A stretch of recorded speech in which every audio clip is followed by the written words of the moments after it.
Proclamação do Evangelho de Jesus Cristo segundo Lucas. Glória a vós, Senhor. Naquele tempo, Herodes, rei da Judéia, havia um sacerdote chamado Zacarias. Era do grupo de Abias. Sua esposa era chamada Isabel e era descendente de Arão.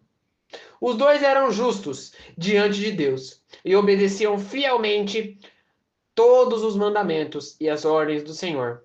Não tinham filhos, porque Isabel era estéril, e os dois já eram de idade avançada. Certa ocasião, fazia o serviço religioso no templo, pois era do seu grupo realizar as cerimônias. Conforme o costume do serviço sacerdotal, ele foi sorteado para entrar no santuário e fazer a oferta ao incenso. Na hora do incenso, toda a assembleia do povo estava rezando no lado de fora. Então apareceu a Zacarias o anjo do Senhor. Ele estava de pé, à direita do altar do incenso. Ao vê-lo, Zacarias ficou perturbado e cheio de medo. Mas o anjo disse: Não tenha medo, Zacarias. Deus ouviu o seu pedido, e sua esposa vai ter um filho. Você lhe dará o nome de João. Você ficará alegre e feliz, e muita gente se alegrará com o nascimento, porque ele vai ser grande diante do Senhor, e ele não beberá o vinho nem a bebida fermentada. E desde o ventre materno ficará cheio do Espírito Santo. Ele conduzirá muitos do povo de Israel ao Senhor Deus. Ele caminhará à frente deles com o seu espírito e o poder de Elias, a fim de converter os corações dos pais, os filhos rebeldes, à sabedoria dos justos, preparando para o Senhor um povo bem disposto. Então Zacarias perguntou ao anjo: Como vou saber se isso é verdade? Sou velho e minha mulher é de idade avançada. O anjo respondeu: Eu sou Gabriel. Estou sempre na presença de Deus. E ele me mandou dar esta boa notícia a você. Eis que você vai ficar mudo e não poderá falar até o dia que estas coisas acontecerem. Porque você não acreditou nas minhas palavras, que se cumprirão no tempo certo. O povo ficou esperando Zacarias e estava admirado com a sua demora no santuário. Quando saiu, não podia falar, e eles compreenderam que ele tinha tido uma visão no santuário. Zacarias falava com sinais e continuava mudo. Depois que terminou seus dias de serviço no santuário, Zacarias voltou para casa. Algum tempo depois, sua esposa Isabel ficou grávida e escondeu durante 5 meses. E ela dizia: Eis o que o Senhor fez por mim, nos dias em que ele se dignou a tirar-me da humilhação pública. Palavra da salvação, glória a vós, Senhor. Meus irmãos e minhas irmãs, que as palavras do Santo Evangelho perdoem os nossos pecados. Amém. Caríssimos irmãos e irmãs, muitas das vezes nós vivemos mais o mundo real, o mundo da vida, do que viver o Cristo. Viver o Cristo que eu digo é acreditar que o impossível realmente existe. É acreditar que aquilo que Deus colocou para a nossa vida se cumprirá, mesmo se for o mais impossível de tudo. Quando nós falamos de Zacarias e Isabel, nós falamos de um testemunho de fé muito poderoso.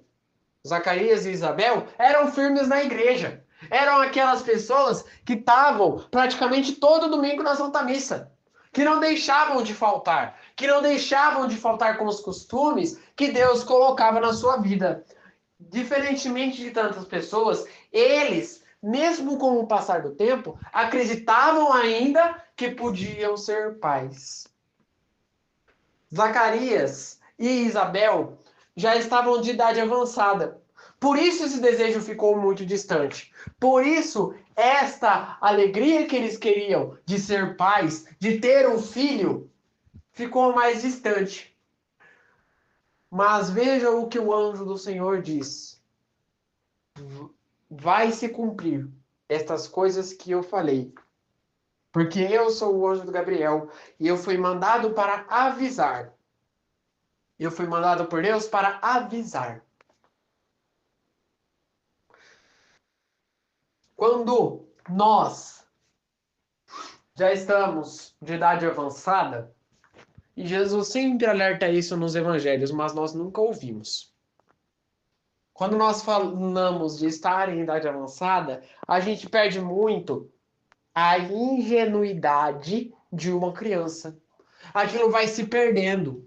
Aquela felicidade. Quando uma criança está brincando, ela está imaginando, ela está alegre, feliz. E, acima de tudo, ela está em ingenuidade. Ela não sabe se ela está fazendo certo ou errado. Ela só vai saber se nós falamos para ela.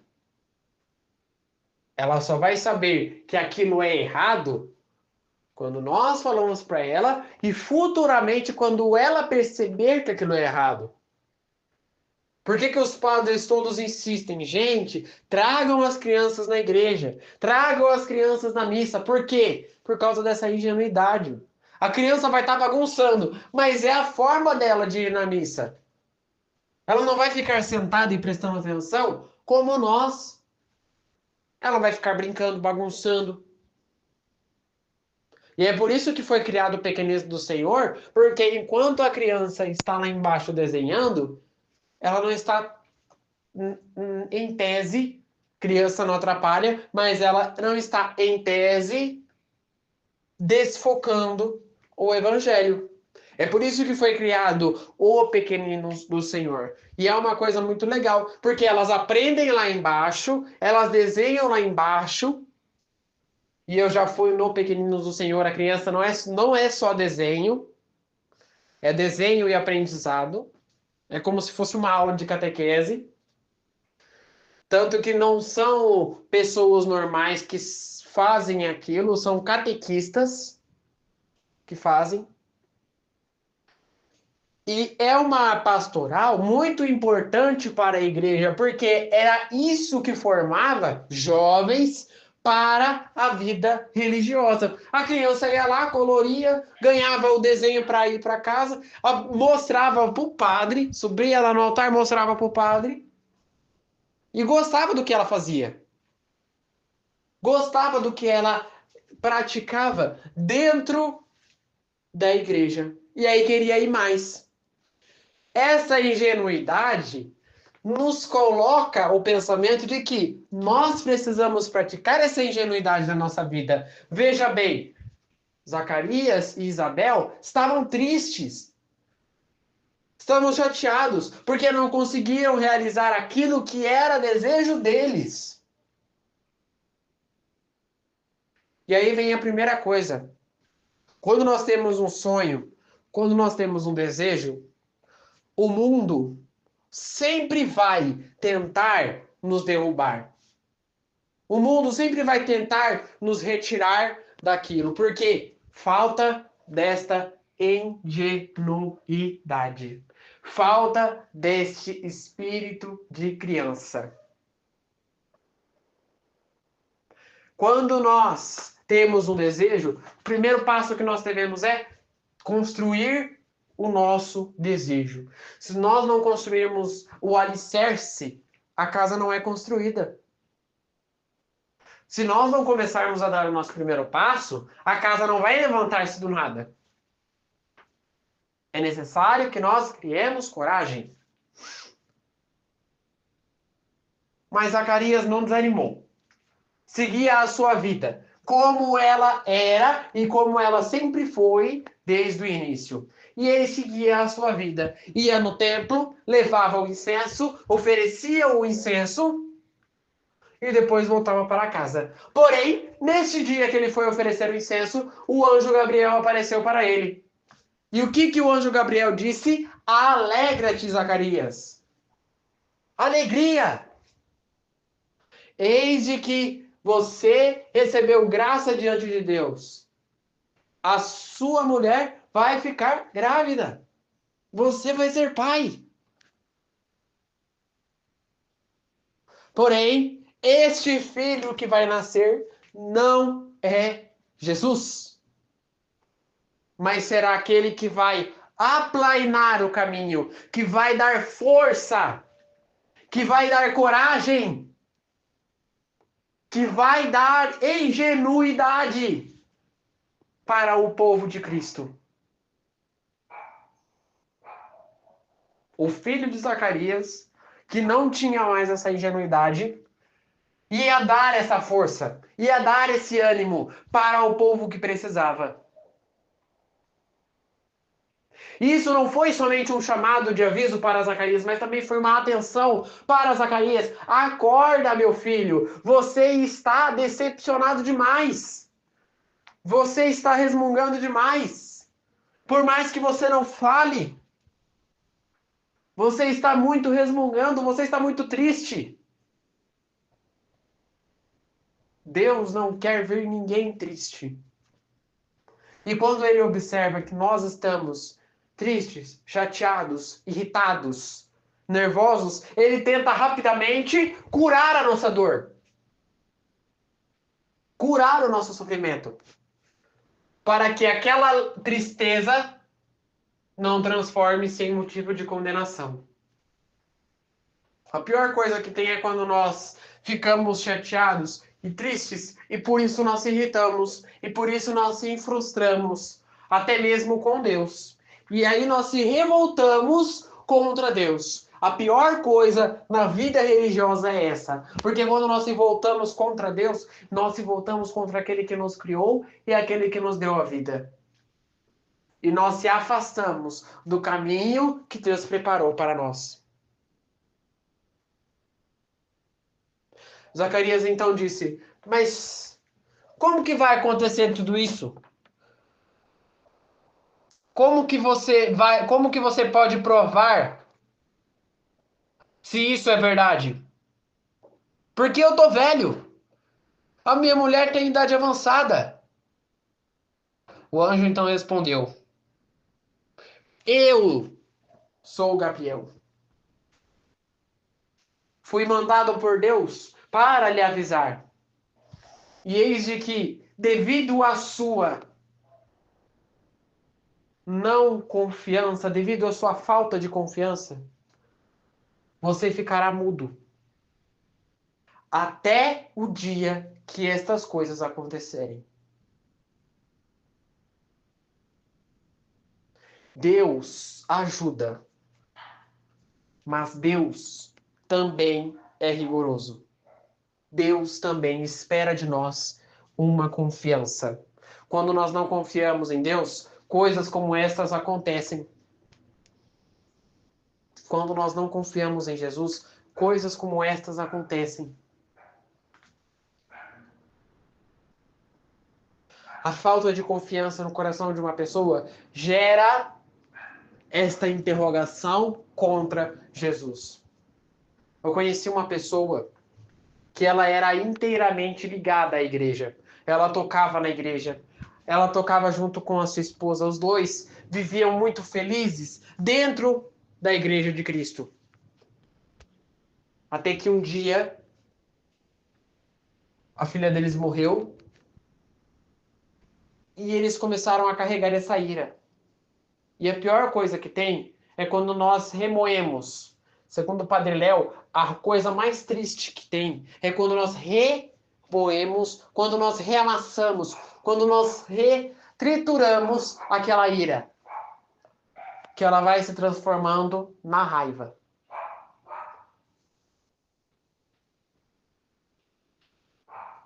E aí então, do nada eles largaram a igreja. Até hoje. Isso eu acho que já tem mais de 20 anos. Eu não era nem nascido quando isso aconteceu. Até hoje, eles não voltaram para Deus. Eles não voltaram para a igreja. E quando nós vamos questionar eles sobre isso, eles respondem assim. Eles fazem tantas perguntas e acabam respondendo com todas essas perguntas uma única só. Mas se ele é bom, Por que ele não salvou meu filho quando eu precisei? Deus não faz aquilo que você quer, mas ele faz aquilo que você precisa.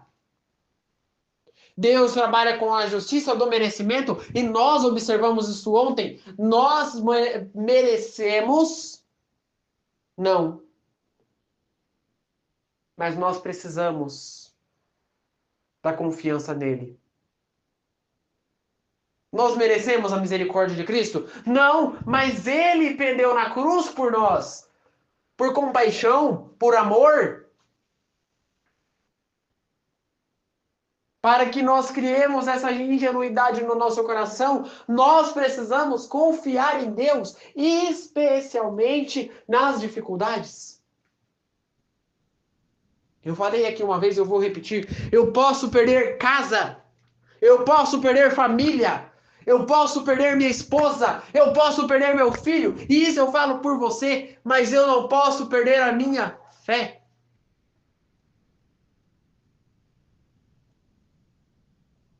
Eu posso perder a casa, posso perder meus pais, posso perder meus irmãos, mas eu não posso perder minha fé. Deus não pode levar, o inimigo não pode levar a minha fé. A minha fé de que um dia tudo vai melhorar. De que um dia tudo vai voltar ao normal.